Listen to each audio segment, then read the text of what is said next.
Nah, ini yang akan didorong dengan Kampus Merdeka. Nanti akan ada program-program di bawah LPDP atau yang dibiayai oleh LPDP yang mengincar adalah kamu pergi, Mbak Siva pergi 6 bulan mendapatkan sertifikasi dari Google, misalnya di Silicon Valley. Nah, kemudian setelah dapat sertifikat, maka Anda langsung katakanlah menjadi dipekerjakan oleh perusahaan IT mana begitu ya. Nah, seperti itu akan banyak ya tentunya ini contoh ya, tentunya banyak sekali juga nanti yang dilakukan di dalam negeri. Nah, nanti akan ada support katakanlah yang ingin jadi entrepreneur gitu namanya program wirausaha, itu akan kita datangkan mentor-mentor. Ya, Anda bisa mengambil katakanlah program sandbox program yang ada di Syracuse misalnya atau ada di Babson College begitu. Nah, seperti ini yang akan kita jalankan, kita lakukan sehingga dampaknya akan maksimal. Lebih masif, kan bangsa ini kan bangsa yang besar. Jadi kalau pemilu itu selalu kita dibicarakan terstruktur, sistematis, dan masif ya. Nah, kita menurut saya harus punya metodologi itu. Saya karena basisnya adalah pendidikan, maka saya yakin bahwa struktur pendidikan kita itu bisa dimanfaatkan untuk mencetak satu entrepreneur atau mencetak karyawan yang memang kemudian bisa bekerja begitu. Ya, kalau yang masyarakat agak sulit karena strukturnya nggak ada. Kita punya struktur, hanya kontennya ini yang perlu kita perbaiki. Bagaimana anak-anak ini dari kecil sudah dibiasakan kreatif dan dipupuk kreativitasnya begitu. Nah, jadi memang LPDP akan turun, masuknya yang bukan melupakan yang sekarang, tapi menambah portofolio kita dengan yang non-degree. Dan ini akan disupport full oleh Kemendikbud karena memang mereka yang tahu.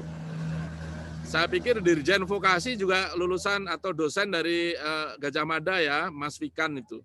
Nah, kami bekerja akrab juga dengan Mas Fikan untuk mendorong SMK ini seperti apa, guru-gurunya, dosen-dosen politeknik itu bagaimana supaya mereka betul-betul bisa mencetak produk atau mencetak lulusan yang kira-kira siap pakai, siap kerja, ataupun siap berbisnis.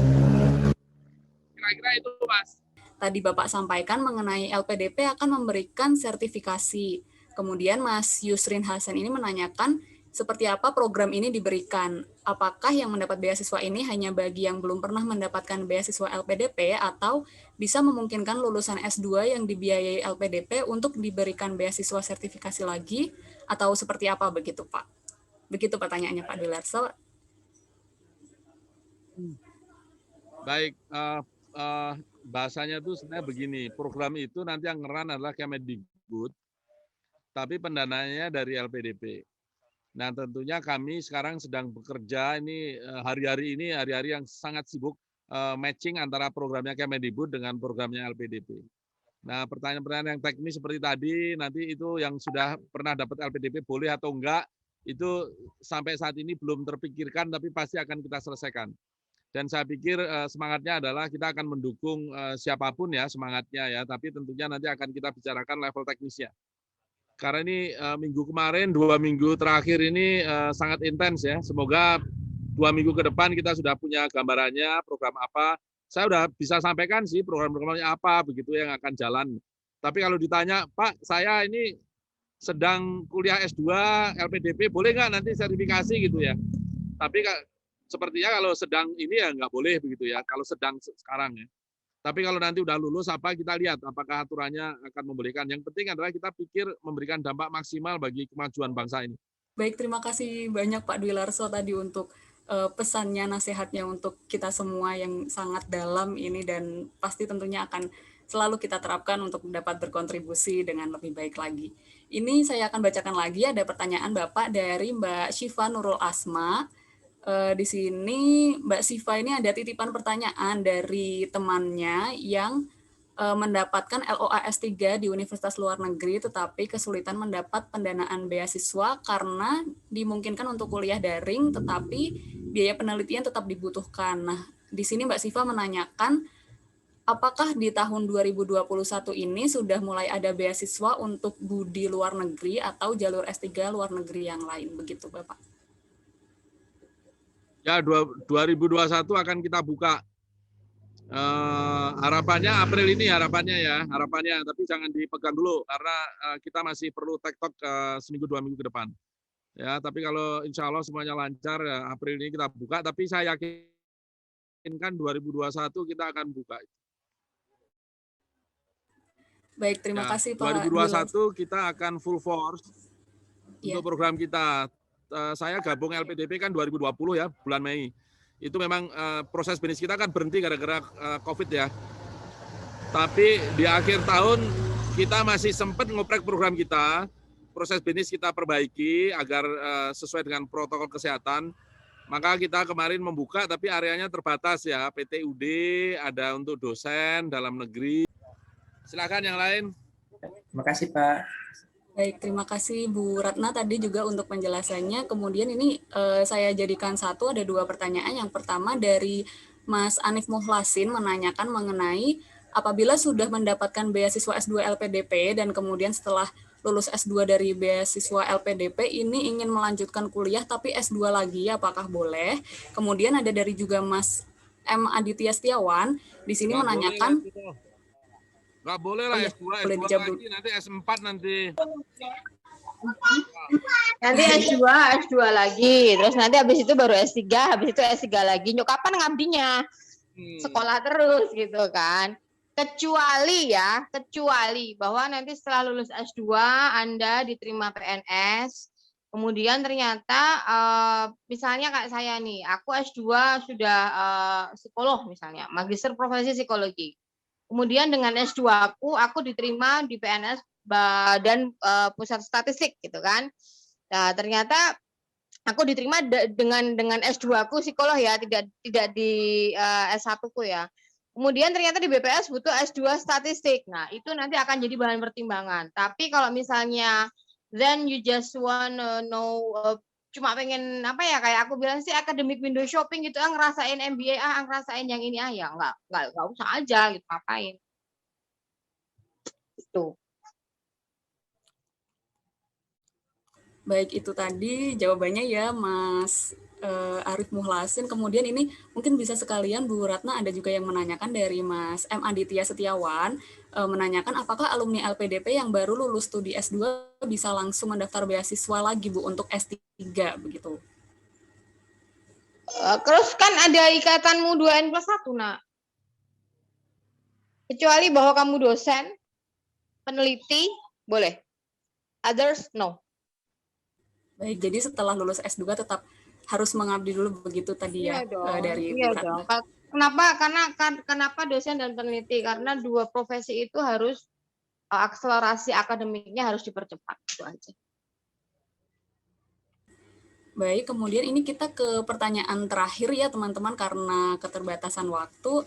Di sini ada dari Mbak Anissa Rahmanti, pertanyaan untuk Pak Dwi Larso terkait entrepreneurship ini Pak.